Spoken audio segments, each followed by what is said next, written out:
안녕하세요, 농내입니다. 이번 시간에는 이번 2월달에 업데이트될 것으로 예상되는 가방과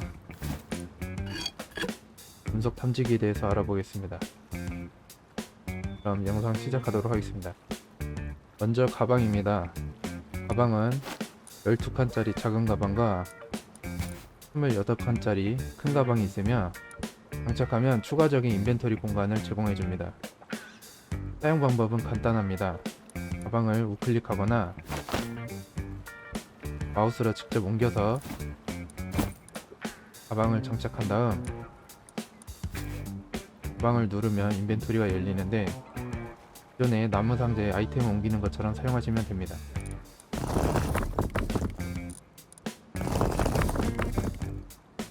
작은 가방의 경우 기본적으로 제작이 가능하며 재료는 재봉실 5개, 건조가 50개가 필요합니다. 큰 가방의 경우 연구나 제작이 불가능한데 현재까지 입수 방법이 알려지진 않았지만 건초기지나 약탈자 야영지에서 구매가 가능할 것으로 예상합니다.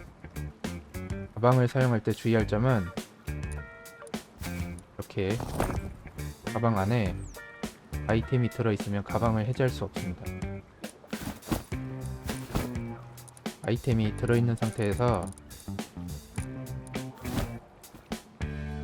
이렇게 바닥에 떨어뜨리는 건 가능한데 이 경우 이렇게 이 키를 눌러서 가방을 열어보거나 이 키를 꾹 눌러서 착용할 수 있습니다.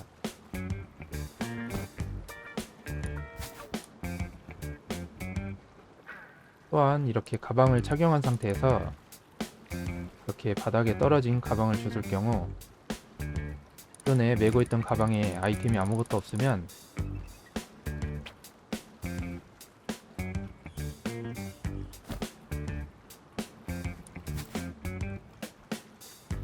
이런 식으로 기존에 메고 있던 가방은 인벤토리로 가고 새로 주순 가방은 이렇게 등에 착용되는데 이런 식으로 가방에 아이템이 들어있는 상태에서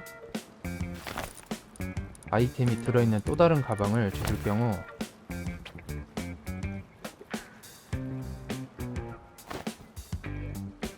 이처럼 인벤토리가 아닌 바닥에 떨어지게 됩니다.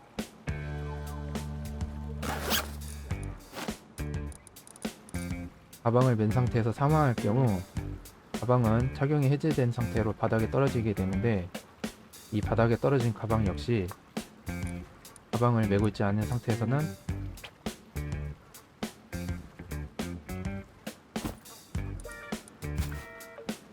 이렇게 바로 착용이 가능하며 후에 가방에 아이템이 있을 때 다른 가방과의 상호작용은 기존과 같으므로 이 점 참고 바랍니다.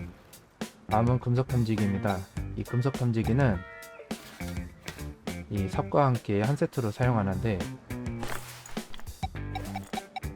이런 식으로 금속 물체가 있는 곳을 탐지한 다음 탐지한 지점을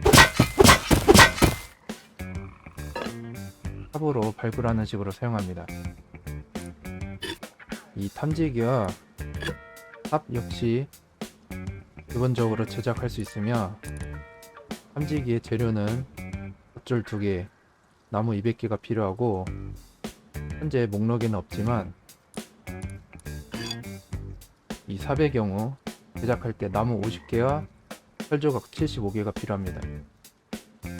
탐지기의 사용 방법은 탐지기의 게이지와 삐 하는 소리를 통해 발굴 지점의 위치를 찾는 방식인데 이렇게 탐지기를 손에 들고 마우스 오른쪽을 누르고 있으면 이렇게 주변을 탐색합니다. 이때 발굴 지점과 가까워질수록 탐지기의 게이지에 불빛이 차오르고 삐 하는 소리가 빨라지는데 이를 통해 위치를 찾을 수 있습니다. 이 탐지기의 게이지는 이렇게 발굴 지점의 대략적인 위치를 나타내는 부분과 세부적인 위치를 나타내는 부분으로 구성되어 있는데 이 중에 먼저 왼쪽의 게이지를 먼저 맞추고 다음 오른쪽의 게이지를 맞추는 식으로 사용합니다. 그래서 이 발굴 지점을 빠르게 탐색하는 방법은 먼저 이렇게 탐지기를 손에 든 상태로 맵을 돌아다닙니다. 그러다 보면 이렇게 왼쪽에 게이지가 차오르는 구간이 있는데 이 게이지를 보면서 최대로 채워줍니다. 왼쪽에 게이지가 모두 채워졌으면 이제 탐색 모드를 통해서 오른쪽에 게이지를 채웁니다.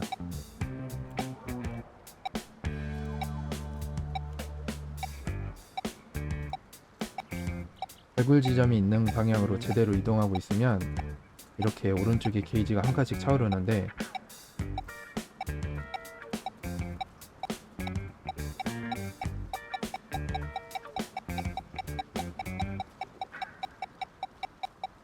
이렇게 방향을 벗어나면 게이지가 한 칸씩 내려가는 걸 볼 수 있습니다. 이때는 방향이 틀어졌다는 뜻이므로 해당 지점을 주변으로 이렇게 짧게 원을 그리면서 게이지가 차오르는 방향을 찾으면 됩니다. 그래서 이 게이지가 모두 채워지고 발굴 지점을 정확하게 발견한 상태에서 계속 탐지하고 있으면 이렇게 깃발이 꽂히는데 이 지점을 삽으로 때리면 이렇게 아이템이 나오게 됩니다. 이 발굴 지점은 방금 발굴한 지점을 포함해서 이 근처 대략 2군데에서 4군데 정도 분포되어 있습니다. 그래서 발굴을 하고 나서 다시 탐지기를 작동하면 이렇게 매우 가까운 곳에 발굴 지점이 있는 것을 알 수 있는데 아까와 마찬가지로 발굴을 하면 됩니다. 해당 구역의 발굴이 완료되면 이렇게 탐색기가 반응하지 않게 되는데 이 경우 다른 지역으로 이동하시면 됩니다. 추가로 이렇게 발굴 지점을 찾아서 깃발이 꽂히면 해당 지점은 탐지기에 감지되지 않게 됩니다.